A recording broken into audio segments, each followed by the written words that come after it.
से शुरू हो रहे संसद के शीतकालीन सत्र में केंद्र सरकार कृषि कानूनों को रद्द करने संबंधी विधेयक आज सदन में पेश करेगी और बीजेपी ने सभी सांसदों के आज सदन में मौजूद रहने को लेकर व्हिप जारी कर दिया है। वहीं लोकसभा में पास होने के बाद आज ही ये बिल राज्यसभा में भी पेश हो जाएगा और केंद्रीय कैबिनेट ने इस बिल को वापस लेने की मंजूरी पहले ही दे दी है।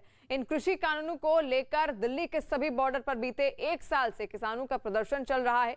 हालांकि कृषि कानूनों की वापसी के भरोसे के बाद भी एमएसपी की गारंटी देने वाले कानून की मांग के साथ किसानों का प्रदर्शन जारी है। और केंद्रीय मंत्री प्रहलाद पटेल ने विपक्ष से संसद को शांति से चलने की अपील की और साथ ही भरोसा दिया कि सरकार हर मसौदे पर चर्चा के लिए तैयार है।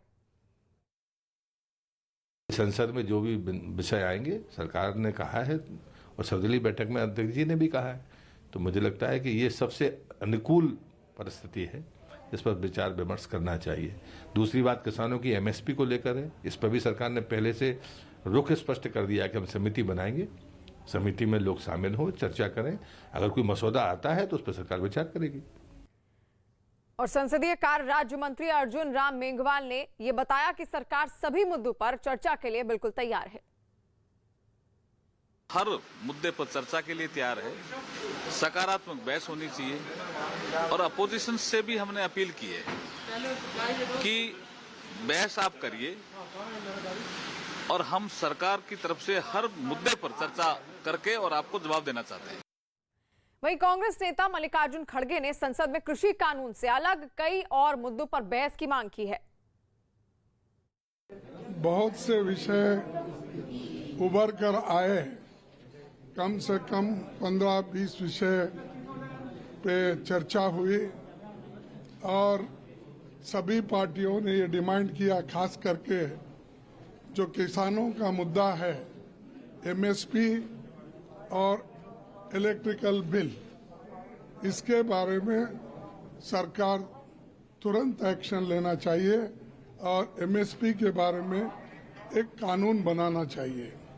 और आज से शुरू होने वाले संसद के शीतकालीन सत्र से पहले कल सभी दलों की बैठक हुई और इस बैठक की अध्यक्षता रक्षा मंत्री राजनाथ सिंह और केंद्रीय मंत्री पीयूष गोयल ने की। इस बैठक में इस बार पीएम मोदी शामिल नहीं हुए। संसद सत्र से एक दिन पहले सरकार की तरफ से बुलाई गई इस बैठक में 31 पार्टियों के 42 नेता शामिल हुए। कांग्रेस की तरफ से कांग्रेस नेता मल्लिकार्जुन खड़गे, अधीर रंजन चौधरी और आनंद शर्मा शामिल हुए, जबकि तृणमूल कांग्रेस के सुदीप बनर्जी और डेरेक ओब्रायन शामिल हुए। विपक्षी दलों की तरफ से जो मुद्दे इस बैठक में उठाए गए उनमें महंगाई, बेरोजगारी और किसानों का मुद्दा मुख्य तौर पर शामिल था। सरकार ने विपक्ष को भरोसा दिया है कि उनके उठाए मुद्दे पर सदन में चर्चा होगी। 31 पार्टीज पार्टिसिपेट किया, 42 leaders from various parties participate किया है। बहुत कंस्ट्रक्टिव डिस्कशन हुआ है, कंस्ट्रक्टिव सजेशन आया है। सरकार वो सजेशन सब नज़र में रखते हुए सरकार के तरफ से माननीय राजनाथ सिंह जी ने कहा कि ये जो कुछ भी सजेशन आया है पूरा हम ध्यान में रखेंगे और सरकार नियम के अधीन जो कुछ भी चर्चा माननीय स्पीकर और माननीय चेयरमैन परमिट करते हैं वो सब चर्चा के लिए सरकार तैयार है। बहुत से विषय उभर कर आए, कम से कम 15-20 विषय पे चर्चा हुई और सभी पार्टियों ने ये डिमांड किया, खास करके जो किसानों का मुद्दा है एमएसपी और इलेक्ट्रिकल बिल, इसके बारे में सरकार तुरंत एक्शन लेना चाहिए और एमएसपी के बारे में एक कानून बनाना चाहिए। आज सिंगू बॉर्डर पर किसान आंदोलन में शामिल पंजाब की 32 किसान जत्थेबंदियों की बैठक होगी। किसान आंदोलन की आगे की रणनीति को लेकर सिंगू बॉर्डर पर यह बैठक होने जा रही है। 32 जत्थेबंदियों की इस बैठक में घर वापसी की रूपरेखा तैयार हो सकती है। 3 कानूनों के वापसी के ऐलान के बाद अब किसानों ने एमएसपी और बिजली का मुद्दा उठा दिया है और केंद्र सरकार के तीनों कृषि कानून वापस लेने के ऐलान के बाद भी किसान नेता राकेश टिकैत सरकार को धमकी देने से बाज नहीं आ रहे हैं।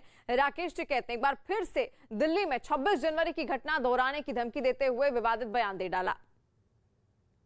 वे अपने दिमाग ठीक कर ले भारत सरकार। जो गुंडागर्दी करना चाहते हैं वो गुंडागर्दी नहीं उनकी चलेगी। बहुत जेल लिया किसान ने 1 साल। अपने दिमाग ठीक करके एमएसपी पे गारंटी कानून बना दे, नहीं तो हम वेके हुए ही हैं। 26 जनवरी कोई दूर नहीं है, फिर ये 26 जनवरी भी यही है और ये देश का 4 लाख ट्रैक्टर भी यही है और ये देश का किसान भी यही है। अपने दिमाग ठीक करके बात कर ले। और किसान आंदोलन की वजह से बंद रास्तों को खुलवाने के लिए एक और आंदोलन शुरू हो गया है। गाजियाबाद में आम्रपाली विलेज सोसाइटी के लोगों ने रास्ता बंद करने वाले किसानों के खिलाफ धरना प्रदर्शन किया और गाजीपुर बॉर्डर तक पैदल मार्च निकाला। प्रदर्शनकारी लोगों का दावा है कि पिछले 1 साल से ज्यादा समय से किसान आंदोलन की वजह से दिल्ली मेरठ एक्सप्रेसवे बंद है। इस वजह से नोएडा और गाजियाबाद के लोगों के लिए दिल्ली आना जाना बड़ी परेशानी बन गया है। नौकरी करने वाले लोगों को हर दिन मिनटों के सफर के लिए घंटों जाम से जूझना पड़ता है। इस दौरान पुलिस ने किसानों के धरना स्थल तक पहुंचने से पहले ही प्रदर्शनकारी लोगों को रोक दिया। इसके बाद लोगों ने किसानों तक अपनी बात पहुंचाने के लिए गाजियाबाद पुलिस को एक ज्ञापन सौंपा है। लोगों के मुताबिक जब सरकार ने किसानों की बात मान ली है तो किसानों को भी रास्ता खाली कर देना चाहिए।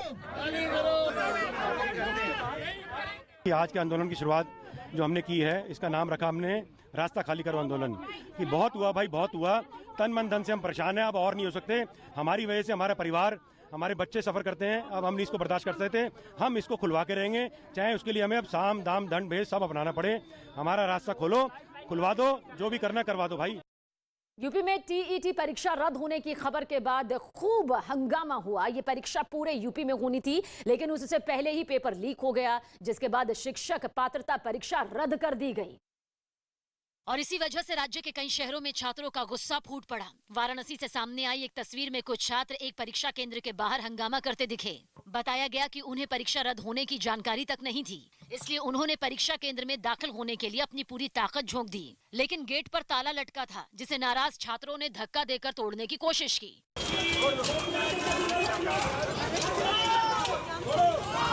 इन्हें रोकने के लिए परीक्षा केंद्र के अंदर मौजूद पुलिस वाले और कर्मचारियों ने भी पूरा जोर लगाया। इसके बाद कुछ छात्र सड़क पर बैठ गए, जबकि एक महिला रोने लगी।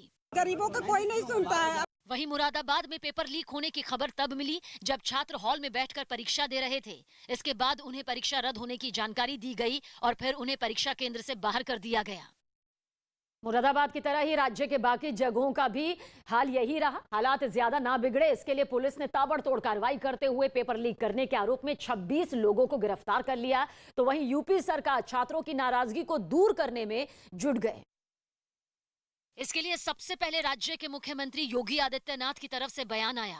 बीटीसी टीईटी का टेस्ट था, एक गिरोह कहीं से उसने पेपर लीक किया। हमने कहा पूरे पेपर को अभी निरस्त करो।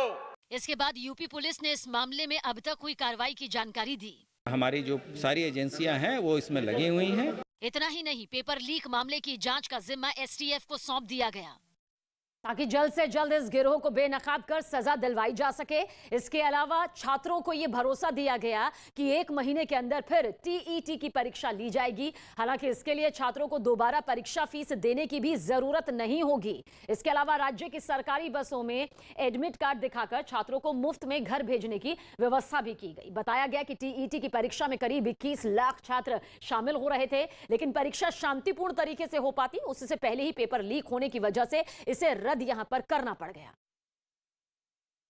जिसका असर उत्तर प्रदेश के चुनावी माहौल पर भी कुछ इस तरह से देखने को मिला। विपक्ष ने इस मुद्दे पर यूपी सरकार के खिलाफ मोर्चा खोल दिया और कांग्रेस के कुछ नेताओं ने हमला बोल दिया। प्रियंका गांधी ने ट्वीट कर इसे भ्रष्टाचार से जोड़ते हुए बीजेपी सरकार को निशाने पर लिया।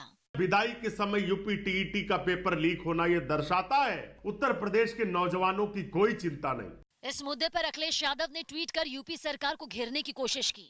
जब से भारतीय जनता पार्टी की सरकार आई है, यहाँ नकल माफिया, परीक्षा माफिया पैदा हो गए। हालांकि राज्य के मुख्यमंत्री ने भरोसा दिया कि छात्रों के भविष्य से खिलवाड़ करने वालों को बख्शा नहीं जाएगा। गिरफ्तारी चल रही है और कोई कितना भी बड़ा क्यों नहीं होगा, उसके घर में बुलडोजर चलना तय है। इसके साथ ही मुख्यमंत्री ने परीक्षा को पारदर्शी बनाने पर भी जोर दिया। और इटली के रेजो कलाब्रिया में समंदर में फंसे 250 शरणार्थियों को सुरक्षित बचा लिया गया। बताया गया कि ये लोग एक अफ्रीका के देशों से भूमध्य सागर के जरिए इटली से के करीब पहुंचे थे, लेकिन समंदर में उनकी नाव खराब हो गई। जिसकी वजह से सभी यात्रियों की जान पर बन गई। जानकारी मिलने पर इटली के कोस्ट गार्ड वहां पहुंचे और बचाव अभियान शुरू किया। सामने आई तस्वीरों में शरणार्थियों की लकड़ी की नाव लहरों में हिचकोले खाती हुई दिखाई दी। मछली पकड़ने वाली इस छोटी नाव में इतने लोग सवार थे कि उसमें पैर रखने की भी जगह नहीं थी।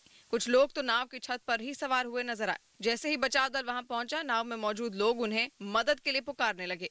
इन लोगों को बचाने के लिए आधी रात में ही बचाव अभियान चलाया गया और सभी लोगों को नाव से निकालकर किनारे पहुंचाया गया। नाव में 40 बच्चे भी सवार थे, जिन्हें सुरक्षित बचा लिया गया। मध्य प्रदेश के सिवनी से एक चौंकाने वाला वीडियो सामने आया है। वहां रिहायशी इलाके में एक बाघ के घुस जाने से हड़कंप मच गया और बताया गया कि ये बाघ पिछले कई दिनों से इसी इलाके में घूम रहा है, जिसकी तस्वीरें भी अब सामने आई हैं। सामने आए वीडियो में वो बाघ खेतों के बीच घूमता हुआ दिखाई दिया। लोगों के इकट्ठा होने पर वो कटीले तारों को पार करता हुआ दूसरी तरफ जंगल में चला गया। भारी भरकम बाघ को खुलेआम घूमते देख लोग भी सहम गए। बाघ की मौजूदगी की वजह से लोग खेतों में जाने से अब डरने लगे हैं। जानकारी मिलने के बाद वन विभाग भी बाघ को पकड़ने के लिए अभियान में जुट गया और तब तक लोगों को जंगल में न जाने की सलाह दी गई। योगी आदित्यनाथ ने विपक्ष पर जमकर हमला बोला। यूपी के देवरिया में एक कार्यक्रम के दौरान मुख्यमंत्री योगी आदित्यनाथ ने विपक्ष को आड़े हाथों लिया। उन्होंने मंदिर के मुद्दे पर समाजवादी पार्टी और बहुजन समाज पार्टी को घेरा। आज भी वे कहीं मंदिर में जाते हैं तो 10 बार सोचते हैं कि जाएं का न जाएं। सुबह संसद का शीतकालीन सत्र शुरू हो जाएगा। शीतकालीन सत्र के पहले ही दिन कृषि कानूनों को वापस लेने के लिए बिल रखा जाएगा। संसद के शीतकालीन सत्र से पहले सरकार ने सभी दलों की बैठक बुलाई, जिसमें 31 पार्टियों के 42 नेता शामिल हुए। इस दौरान संसदीय कार्य मंत्री अर्जुन राम मेघवाल ने बताया कि विपक्ष की तरफ से मिले सुझावों का सरकार ध्यान रखेगी। हर मुद्दे के लिए सरकार तैयार है। संसद चलेगी तभी तो चर्चा होगी। प्रधानमंत्री नरेंद्र मोदी ने मन की बात कार्यक्रम के जरिए देशवासियों से संवाद किया। इस दौरान उन्होंने कहा कि वो सत्ता में नहीं बल्कि सेवा में है। सत्ता में नहीं हूँ और भविष्य में भी सत्ता में जाना नहीं चाहता हूँ। मैं सिर्फ सेवा में रहना चाहता हूँ। कांग्रेस के वरिष्ठ नेता मनीष तिवारी ने पंजाब में अपनी ही सरकार की तबादला नीति पर सवाल उठा दिए। उन्होंने एक ट्वीट कर पंजाब सरकार से पिछले 70 दिनों में किए गए तबादलों की लिस्ट देने की अपील की। महाराष्ट्र में महाविकास अघाड़ी सरकार ने 2 साल पूरे होने पर अपनी उपलब्धियां गिनवाई। कोविड के संकट के बावजूद विकास का कोई काम हमने नहीं रोका। लेकिन बीजेपी ने शिवसेना, कांग्रेस और एनसीपी के गठबंधन वाली उद्धव सरकार को हर मोर्चे पर नाकाम बताया। इतनी भ्रष्ट, निकम्मी, अवसरवादी और जनविरोधी सरकार आज तक महाराष्ट्र ने कभी नहीं देखी। हरियाणा के पलवल से डरा देने वाली कुछ तस्वीरें सामने आई है। वहां पर एक पेट्रोल पंप पर पिस्तौल की नोक पर लूटपाट की गई और बताया गया कि बदमाश वहां से 2.5 लाख रुपए लूट कर ले गए। ये घटना 3 दिन पहले की बताई गई, जिसकी तस्वीरें वहां लगे सीसीटीवी कैमरे में कैद हो गईं, जिनमें साफ दिखा कि उस पेट्रोल पंप पर पहुंचे 2 नकाबपोश बदमाशों ने वहां मौजूद कर्मचारियों को पिस्तौल दिखाकर पहले तो डराया, फिर उनके सामने ही अलमारी का ताला तोड़कर उसमें रखे रुपए लूट लिए। जब एक बदमाश अलमारी से पैसे निकालने में जुटा दिखा, तब दूसरा काउंटर की ड्रॉ को खंगालता नजर आया। इस वारदात की जानकारी मिलने के बाद पुलिस वहां पहुंची और आरोपियों की तलाश में जुट गई। अलमारी का ताला तोड़कर 2.5 लाख रुपए निकाल कर छीन कर। जो फुटेज सामने आई उसमें दिखा कि इससे पहले दोनों बदमाशों ने पेट्रोल पंप पर सो रहे कर्मचारी को लात मारकर उठाया। वो दूसरे पेट्रोल पंप कर्मचारी को पहले से ही धमका चुके थे, इसलिए वो चुपचाप ये सब कुछ देखता रहा। दोनों बदमाश इस वारदात को अंजाम देने के बाद वहां से फरार हो गए। तमिलनाडु की राजधानी चेन्नई समेत कुछ जिलों में बारिश के थमने के बावजूद लोगों की मुसीबत जारी है। पिछले 2 दिनों से इन इलाकों में जोरदार बारिश हुई, जिसकी वजह से जगह जगह बाढ़ जैसे हालात बन गए। और इसी बीच बारिश तो रुक गई, लेकिन चारों तरफ पानी भरने से लोगों की परेशानी जस की तस बनी हुई है। चेन्नई के एक इलाके से जो तस्वीरें सामने आई, उनमें बारिश का पानी सड़कों पर डेरा जमाए नजर आया। सबसे ज्यादा परेशानी उन लोगों को उठानी पड़ी जिनके घरों में भी पानी घुस गया। इस वजह से उनके घरों में रखी काफी चीजें बर्बाद हो गईं। सड़कों पर भी घुटने तक पानी भरा दिखा, जिससे पैदल चलने वालों को काफी संभल कर चलना पड़ा। हालांकि प्रशासन की तरफ से मोटर पंप लगाकर कई इलाकों में पानी निकालने का काम भी जारी रहा, लेकिन रामेश्वरम के लोगों को आसमानी आफत से भी राहत नहीं मिली। वहां बारिश की रफ्तार तो धीमी पड़ गई, लेकिन लगातार पानी बरसने से कई इलाकों में सड़कों पर पानी बहता दिखा। इसकी वजह से जहां गाड़ी चलाने वालों को भारी परेशानी हुई, वहीं पैदल चलने वालों को भी इस मुसीबत से दो चार होना पड़ा। और दक्षिण अमेरिकी देश पेरू में आए एक जबरदस्त भूकंप से वहां दहशत फैल गई। रिक्टर स्केल पर 7.5 की तीव्रता वाले इस भूकंप का केंद्र अमेज़न के जंगलों में जमीन से करीब 110 किलोमीटर की गहराई में था। लेकिन फिर भी झटके इतने तेज थे कि उन्होंने एक बड़े इलाके में काफी नुकसान पहुंचाया। उत्तरी पेरू के चचापोयस इलाके से एक रोंगटे खड़े कर देने वाला वीडियो सामने आया। वहां एक ऐतिहासिक चर्च इस भूकंप में धाराशाही हो गया। पहले तो वहां से धूल का गुबार उठता हुआ दिखा, फिर अगले ही पल चर्च की इमारत देखते ही देखते जमींदोज हो गई। इसी तरह कई दूसरी इमारतों को भी भारी नुकसान पहुंचा। सामने आई तस्वीरों में जगह जगह मलबे के ढेर पड़े हुए दिखाई दिए। कई मकान ढह गए। मलबे की वजह से कई रास्ते बंद हो गए। भूकंप के झटके इतने ताकतवर थे कि उन्हें 800 किलोमीटर दूर राजधानी लीमा में भी महसूस किया गया। हालात इतने बिगड़े कि वहां के राष्ट्रपति को भी मैदान में उतरना पड़ा। सामने आई तस्वीरों में राष्ट्रपति पेद्रो कास्टिलो हालात का जायजा लेते हुए नजर आए। इस दौरान उन्होंने घायलों और बेघरों से मुलाकात की और उनको मदद का भरोसा दिया। और दक्षिण अफ्रीका समेत अफ्रीका के कई देशों में मिले कोरोना वायरस के नए वेरिएंट ओमिक्रॉन ने भारत समेत दुनिया भर के देशों की चिंता बढ़ा दी है। इस बीच स्वास्थ्य मंत्रालय ने कोरोना पर नई गाइडलाइंस जारी कर दी है, जिसके मुताबिक 1 दिसंबर से भारत आने पर 7 दिन का क्वारंटीन जरूरी होगा। साथ ही पोर्टल पर आरटी-पीसीआर रिपोर्ट डालनी होगी। इतना ही नहीं, यात्रियों को पिछले 14 दिन की यात्रा के बारे में भी जानकारी देनी होगी। सरकार ने दक्षिण अफ्रीका, ब्राजील, चीन, न्यूजीलैंड, इजराइल और यूके समेत यूरोप के कई देशों से आने वाले यात्रियों के लिए भी खास नियम जारी किए हैं। इन देशों के अलावा अन्य देशों से आने वाले यात्रियों को एयरपोर्ट से बाहर आने की अनुमति होगी, लिहाजा उन्हें 14 दिनों के लिए खुद ही निगरानी में रहना होगा। और कोरोना के खतरनाक वेरिएंट सामने आने के बाद हालात को देखते हुए गृह मंत्रालय सतर्क है और संबंधित एजेंसियों को आदेश जारी कर कहा है कि प्रभावित देशों से आ रहे यात्रियों पर खास नजर रखी जाए। साथ ही अंतर्राष्ट्रीय एयरपोर्ट पर बाहर से आने वाले यात्रियों की जांच हो और जीनोम सीक्वेंसिंग के किए खास इंतजाम किए जाएं। गृह मंत्रालय ने एयरपोर्ट पर कोविड टेस्ट प्रोटोकॉल को और ज्यादा बढ़ाए जाने की बात कही है और इसके साथ ही स्वास्थ्य मंत्रालय अलर्ट मोड पर है। स्वास्थ्य मंत्रालय ने नए वेरिएंट को लेकर सभी राज्यों को चिट्ठी लिखी है। केंद्रीय स्वास्थ्य सचिव राजेश भूषण ने सभी राज्यों से विदेश से आने वाले यात्रियों की जांच करने के निर्देश दिए हैं। नए वेरिएंट ओमिक्रॉन प्रभावित देशों से आने वाले यात्रियों की स्क्रीनिंग और उन पर खास नजर रखने की बात भी कही गई है। और उत्तर प्रदेश के मेरठ से दिल दहला देने वाली कुछ तस्वीरें सामने आई। वहां पर एक मकान में आग लगने से बच्चियों की जलकर मौत हो गई और बताया गया कि रसोई गैस सिलेंडर में रिसाव होने की वजह से यह आग भड़क उठी, जिसने थोड़ी ही देर में पूरे मकान को अपनी चपेट में ले लिया। हादसे के वक्त घर के अंदर मौजूद लोग तो किसी तरह जान बचाकर भागने में कामयाब हो गए, लेकिन 2 छोटी बच्चियां घर के अंदर ही रह गईं, जिनकी झुलसने से मौत हो गई। हादसे की जानकारी मिलने के बाद दमकल की गाड़ियां वहां पर पहुंची और आग बुझाने का काम शुरू किया गया। लपटें इतनी भीषण थी कि जवानों के लिए अंदर घुसना भी मुश्किल हो गया। हालांकि बाद में किसी तरह जवान घर के अंदर घुसे और बचाव अभियान शुरू किया गया। हालांकि अंदर मौजूद बच्चियों को नहीं बचाया जा सका। इस हादसे में घर के अंदर रखा सामान भी पूरी तरह जलकर राख हो गया। गुजरात के भावनगर से एक डराने वाली तस्वीर सामने आई। वहां अलग अलग इलाके में मौजूद शिपयार्ड में अचानक आग लग गई, जिसके बाद वहां का मंजर बेहद डरावना हो गया।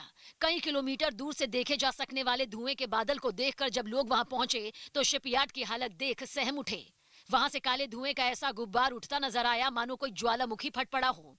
कुछ देर तक तो इस धुएं ने सड़क पर कब्जा भी जमाए रखा, जिसकी वजह से लोगों ने अपनी मोटरसाइकिल को रोककर खड़े रहना ही सही समझा। इन्हीं में से कुछ लोगों ने आगे बढ़कर आग पर पानी डाला, साथ ही फायर ब्रिगेड को इसकी खबर दी। दमकल विभाग की कोशिश से आग पर काबू पा लिया गया, लेकिन तब तक वो शिपयार्ड पूरी तरह जलकर राख हो चुका था। और कोरोना के नए वेरिएंट ओमिक्रॉन के बढ़ते खतरे को देखते हुए दिल्ली सरकार भी चौकन्नी हो गई है। नए वेरिएंट को लेकर दिल्ली में आज डीडीएमए की एक बड़ी बैठक होने वाली है। उपराज्यपाल अनिल बैजल ने आज हाई लेवल बैठक बुलाई है, जिसमें कोरोना की वर्तमान स्थिति और तैयारियों पर चर्चा होगी। इस बैठक में कोरोना एक्सपर्ट और उड्डयन मंत्रालय के प्रतिनिधि भी मौजूद रहेंगे। वहीं मुख्यमंत्री अरविंद केजरीवाल ने भी प्रधानमंत्री मोदी को चिट्ठी लिखकर प्रभावित देश से आने वाले हवाई जहाज को रोकने का आग्रह किया है। हरक सिंह रावत का नाचते हुए एक वीडियो वायरल हो गया। उत्तराखंड के कैबिनेट मंत्री और बीजेपी नेता हरक सिंह रावत का डांस करने का एक वीडियो सोशल मीडिया पर वायरल हो गया। इस वीडियो में हरक सिंह रावत कोटद्वार में आयोजित एक शादी समारोह में गढ़वाली गीत पर जमकर थिरके।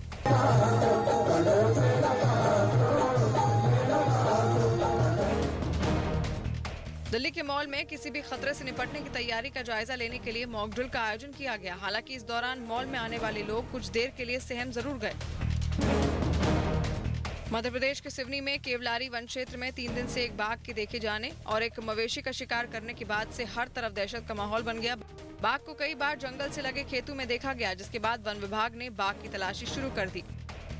और उत्तर प्रदेश के अलीगढ़ से चौंकाने वाला एक वीडियो सामने आया। वहां पर मोटरसाइकिल सवार लोगों ने एक होमगार्ड की सरेआम पिटाई कर दी। बताया गया कि ये हाईवे पर गलत दिशा से आ रही कार की मोटरसाइकिल से टक्कर हो गई, जिसके बाद मोटरसाइकिल सवार दोनों लोगों ने कार सवार लड़कों को नीचे उतार लिया और उनकी पिटाई शुरू कर दी। दोनों को दौड़ा कर पीटा गया। इस दौरान वहां काफी भीड़ इकट्ठा हो गई, लेकिन गुंडागर्दी पर उतारू मोटरसाइकिल सवारों ने किसी की परवाह नहीं की। दोनों लड़के हाथ जोड़कर माफी मांगते हुए नजर आए, लेकिन इसके बावजूद उन्हें नहीं छोड़ा गया। इस दौरान वहां से गुजर रहे एक होमगार्ड ने जब बीच बचाव की कोशिश की तो उसके साथ भी हाथापाई की गई। बाद में किसी तरह इलाके के लोगों ने बीच बचाव कर मामला शांत करवाया। जानकारी मिलने पर पुलिस भी वहां पर पहुंची और आरोपियों के खिलाफ कार्रवाई शुरू की।